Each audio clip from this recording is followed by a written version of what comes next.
মন্ত্র জানতে হয়, তুমি তো কিছু জানো না।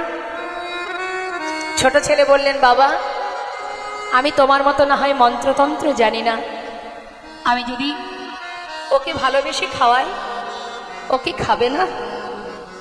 মুকুন্দ দাস কথাটা শুনে ভাবলেন, সত্যি তো তাই, সবার ঊর্ধ্বে তো ভক্তি, যেখানে ভক্তি আছে সেখানে মন্ত্রের কি বা প্রয়োজন? বৃন্দাবনের আলাভোলা গোয়ালিনী যারা, তারা তো মন্ত্র দিয়ে গোবিন্দকে ভালোবাসতেন না, তারা নিজেদের হৃদয় দিয়ে ভালোবাসতেন।